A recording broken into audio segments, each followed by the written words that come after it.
আপনারা দেখছেন AGT live 24/7। आप देख रहे हैं एजीटी लाइव 24/7।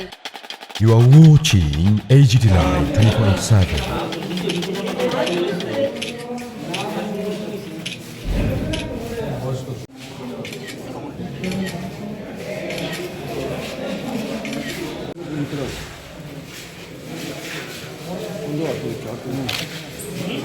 দাদা দাদা একটু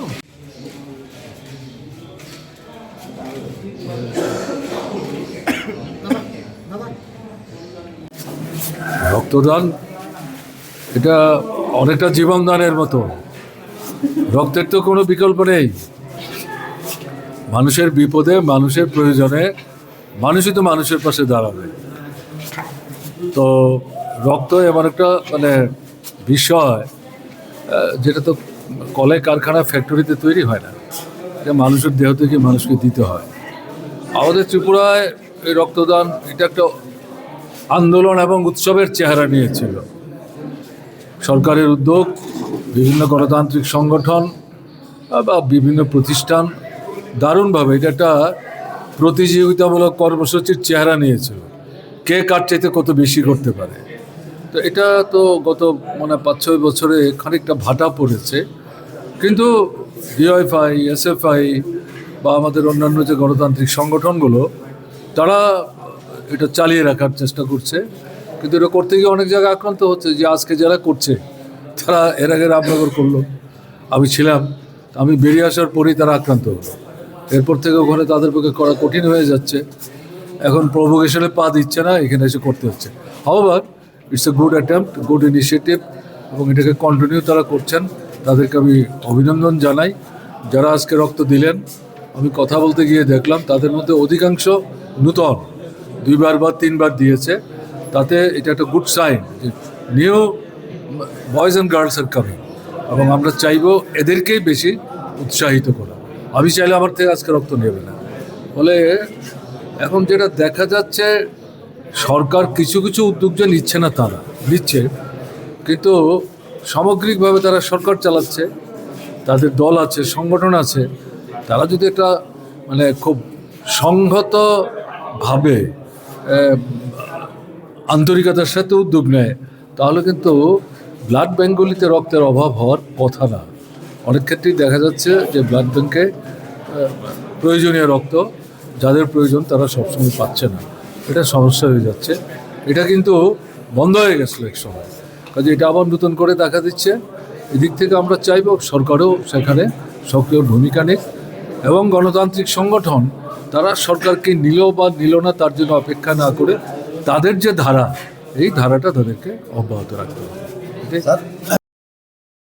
ফেডারেশন আমাদের দেশের অন্যতম উজ্জ্বলতর যুব সংগঠন, যারা আমাদের দেশের যুব সমাজকে দেশপ্রেম এবং আমাদের দেশের যে সংহতি, সংবিধান এবং আমাদের দেশের যুব সমাজকে সঠিক পথে দেশ গড়ার মন্ত্রে গড়ে তোলার যে লক্ষ্য নিয়ে এই সংগঠন, তারা তাদের রাজনগর অঞ্চল সম্মেলন উপলক্ষে আজকে এখানে এই রক্তদান শিবির সংগঠিত করছে।